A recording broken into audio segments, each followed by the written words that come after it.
건설 분양업계에서 결사반대하던 10년 만에 개정안이 통과가 됐습니다. 과연 이게 국민의 승리인가 패배인가? 안녕하세요, 나쁜 부동산입니다.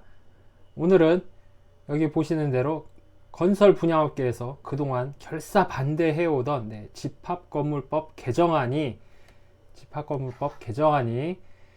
올해 1월 9일부로 이제 개정이 됐습니다. 통과가 됐어요. 그러면 시행은 내년 2월 5일에 되겠죠. 그래서 정리를 해보자면 마지막 집권법 개정이 2010년이었습니다. 무려 이제 그동안 10년간 법무부가 개정안 시도를 4번이나 했는데 그동안 앞에 3번은 다 무산이 됐다.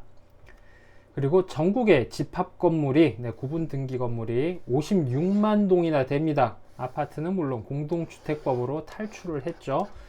56만 동이에요. 남의 이야기가 아니라는 뜻입니다. 그리고 개정안을 간단히 말씀드리면 집합 건물의 관리인 선임 신고 제도를 도입하고 관리인에게 관리비 징수 등에 관한 장부 작성 보관 의무를 부여했습니다. 이 얘기는 뭔가 하면 그동안 집합 건물 오피스텔 상가 관리비 징수를 해서 어디다 쓰고 도급 용역을 누구한테 줘서 얼마를 쓰고 주차장 그 수입을 얼마를 벌어서 어떻게 쓰고 장부도 없었고 보관도 안 했고 당연히 보여주지도 않았다. 처구니 없는 일이 이때까지 벌어지고 있었다는 뜻입니다.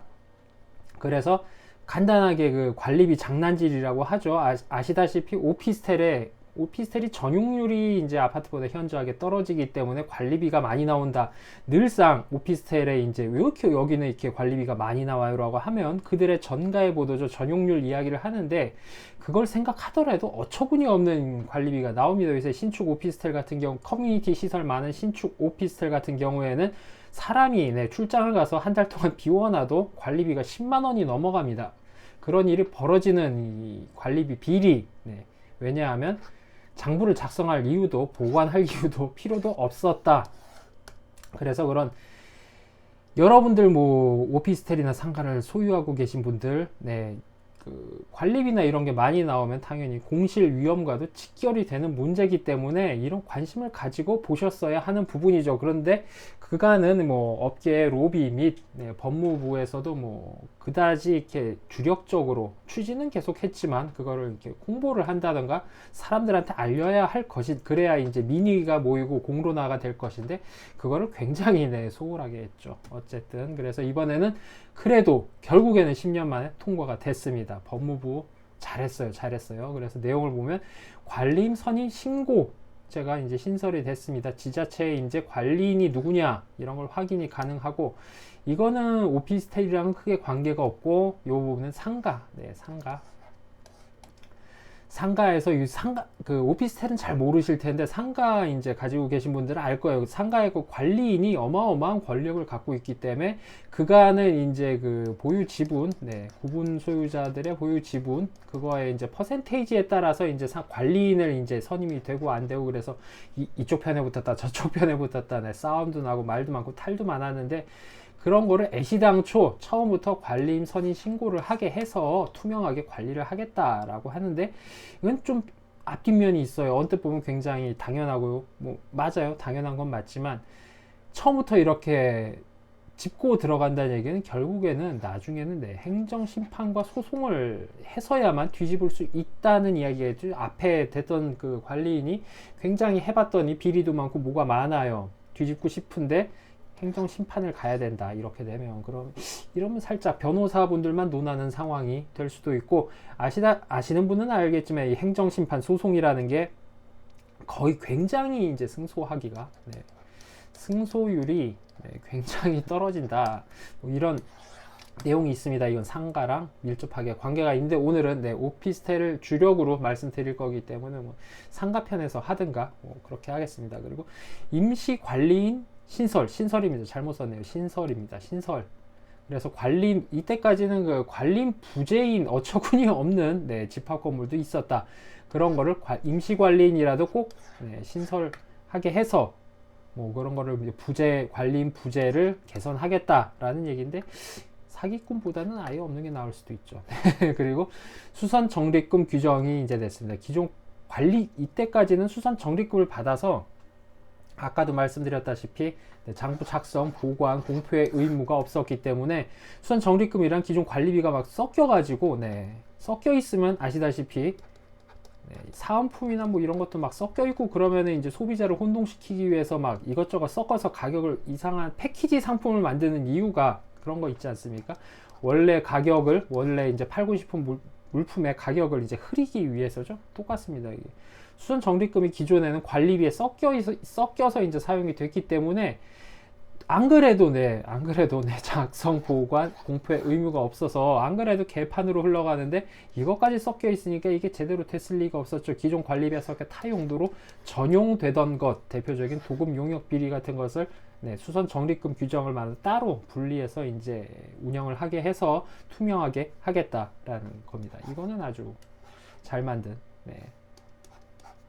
반대할 만한 무슨 뭐 그리고 뭐 요런 약점이 없는, 이건 굉장히 잘 만든 부분이죠. 그리고 공용 부분을 변경하려면 기존에는 그 구분 소유자의 구분 소유자 회의 집회죠. 집회에서 공용 부분을 변경하기 위한 의결 정족수가 기존의 4분의 3에서 3분의 2로 줄었습니다. 이것도 뭐 괜찮은 거긴 한데 2분의 3도, 3분의 2도 굉장히 물리적으로 쉬운 건 아니죠. 왜냐하면 아파트는 그 소유자분들이 다 모여서 1동, 2동, 3동, 4동에 모여 계시기 때문에 집회를 열기도 쉽고 4분의 3도 충분히 하실 수가 있습니다만, 집합 건물은 보통 상가, 오피스텔 같은 경우에는 각각의 구분 소유자분들이 전국에 흩어져 있고 심하면 외국에도 가 계시고 여행을 가실 수도 있고, 이 굉장히 3분의 2도 물론 4분의 3보다는 훨씬 나아졌지만 3분의 2도 과연 이게 쉽게 이분들이 모이실 수가 있을까? 살짝 의문이 들긴 합니다. 그래도 기존보다는 나아졌다. 그리고 분양자가 그러니까 분양하는 사업자가 최초 임시관리단 집회, 최초 임시관리단 집회를 개최할 때 통지 의무, 집회 개최 알림 신설이 됐습니다. 그러면 그동안에는 최초 임시관리단 집회 개최 통지도 안 했다는 거죠. 안 했다는 거. 개최를 해서 어떻게 뭐 잘 해서 뭘 하자는 의무가 아닙니다. 통지 의무, 통지만 하면 됩니다. 통지만 하는데 안 모이면 그냥 날아가는 거죠. 그리고 외부 회계 감사, 구분 등기 이 부분이 이제 요새는 오피스텔 중대형 오피스텔들은 150개가 물론 넘어갑니다만 안 되는 물건들도 굉장히 많을 거예요. 제 생각에 한 5분의 2 정도는 150개 이하다. 아니 5분의 2가 5분의 3이죠. 안 된다. 이거 좌우간 구분 등기 150개 이상을 자체에서 외부로 돌리겠다. 그리고 뭐 기타적인 면으로 관리인이 관리위원을 겸직하는 걸 금지했다. 그러면 그동안은 관리인이 관리위원도 겸직을 했다는 이야기가 되겠죠.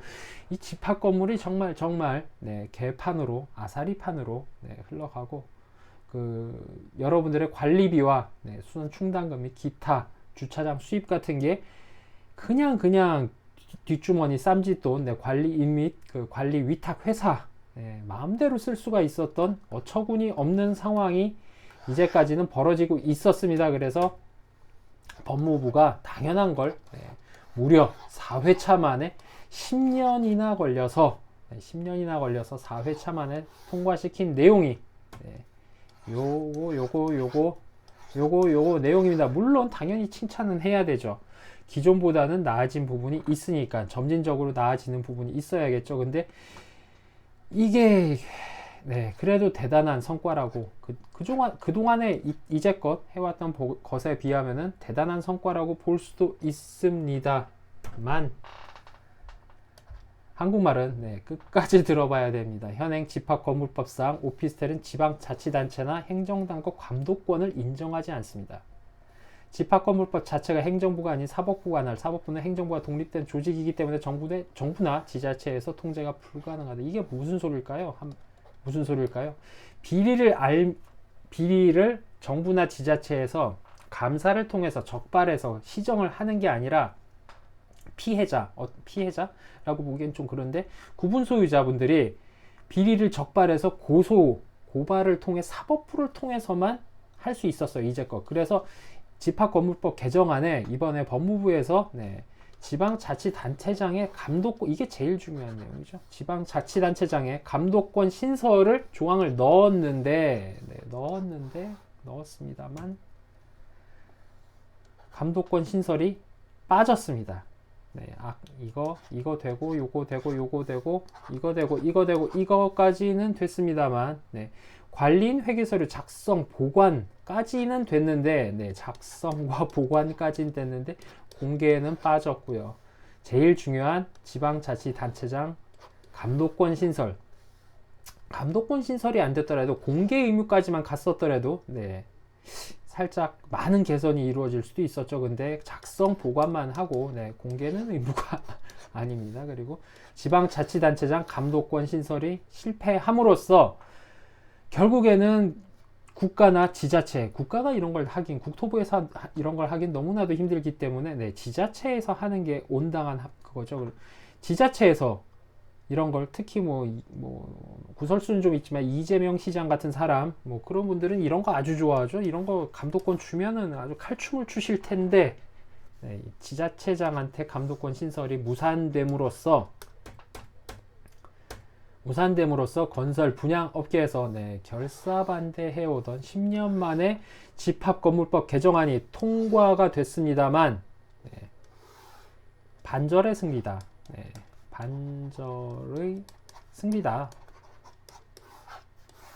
왜냐하면 사실은 그 감독권 부여, 지자체장의 감독권 신설 부여가 실패했기 때문에, 네, 이건 참패죠. 패배인데, 네, 업계한테 또 진 거예요. 패배인데, 그래도, 네, 그나마 10년 동안 안 되던 것, 네, 그래도 하나가, 이런 것들이 한번 뚫리면 그 다음에는 뚫기가 굉장히 쉬워지죠. 네, 기존에 안 되던 것보다는 훨씬 더 나은 상태로 그래도 법무부가, 네, 이번에 일을 굉장히 잘 추진을 했다 라고 보시면 되겠습니다.